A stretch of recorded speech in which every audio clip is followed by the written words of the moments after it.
Oke.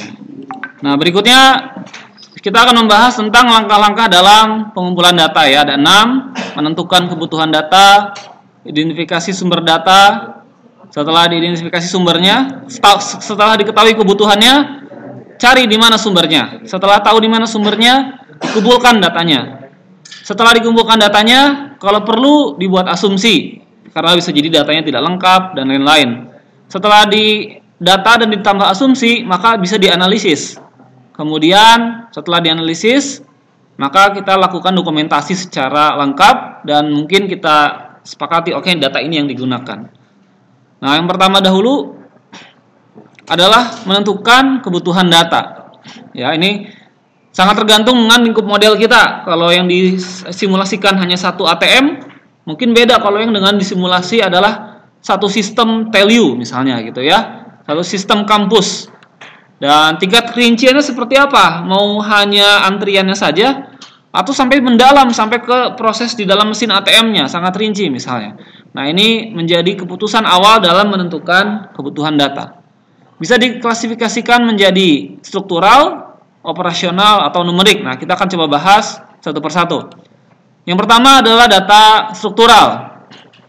Nah, dari langkah 1 ini kita bisa dapat data struktural, yaitu semua objek dalam sistem yang akan dimodelkan. Jadi objeknya, entitasnya, resource-nya maupun lokasinya. Entitasnya ada produk, pelanggan, suku cadang, manusia, mesin ATM, mungkin gitu ya.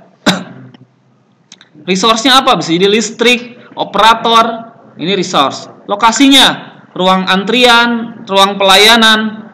Oke, ini adalah data struktural. Maka ini menjelaskan ya konfigurasi sistem, apa saja item-item ya yang ada di dalam, yang terlibat di dalam proses simulasi ini. Ini pertama adalah data struktural. Ya, apa saja strukturnya, elemennya apa saja. Kemudian yang kedua adalah data operasional. Ini menjelaskan bagaimana sistem bekerja, how-nya. Bagaimana, di mana, kapan ya. Dan itu yang menjadi latar dalam ketika kegiatan atau event tersebut berlangsung.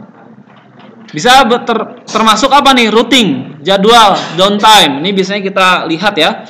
Misalnya, oke, dari mesin A pindah ke mesin B, dari mesin B ke mesin C, itu data operasional. Oke, dari antrian ATM masuk ke mesin ATM, dari mesin ATM keluar. Oke, itu data operasional. Jadwalnya, oke, ATM hanya buka jam segini sampai jam segini, jam sekian sampai jam sekian tutup. Oke. Nah, kalau berkembang menjadi sebuah operasi informal, maka kadang diperlukan nih prosedur dan peraturan tentang kebijakan operasi proses tersebut. Oke. Nah, kalau misalnya ada hasil yang bervariasi, maka kita perlu tahu nih bagaimana analisis statistiknya. Kita tentukan variabelnya apa yang bersifat probabilistik, lalu bisa kita analisis secara statistik. Misalnya proses pelayanannya dilayani secara distribusi normal, ya. Ini data operasionalnya. Yang ketiga adalah data numerik. Ini memberikan informasi kuantitatif tentang sistem. Contohnya kapasitas. Oke, mesin ATM-nya jumlahnya berapa? 1. Kapasitasnya antriannya bisa muat berapa orang? 5 orang misalnya gitu ya. Tingkat kedatangan. Waktu antar kedatangannya berapa nih? Antar orang pertama dan orang kedua. Waktu antar kerusakannya berapa? Orang lama di dalam ATM-nya berapa lama rata-rata? Ini adalah data numerik. Oke, nah ini data tersebut, nilai tersebut perlu kita pastikan bahwa dia representatif. Jangan hanya misalnya kita mengamati satu orang yang di ATM 10 menit, maka kita simpulkan, oh berarti semua orang di ATM 10 menit. Nah, kita harus yakin bahwa angka yang kita cetuskan, yang kita putuskan itu adalah representatif. Bisa menggunakan kuesioner ya untuk kita mengambil datanya, meskipun tidak hanya ini satu-satunya cara. Oke, ini untuk membantu fokus pengumpulan data. Sebelum kita wawancara atau sebelum kita mengobservasi, kita list dulu apa yang mau kita ambil informasinya. Kita buat dulu apa jenis entitas yang diproses dalam sistem. Ini kita salah satu contoh pertanyaan kuesionernya ya. Bagaimana urutan routing? Di mana, kapan, dan jumlah berapa? Ini contoh contoh kuesioner ya, pertanyaan kuesioner. Ini bisa dicek di buku nanti ya, rinciannya.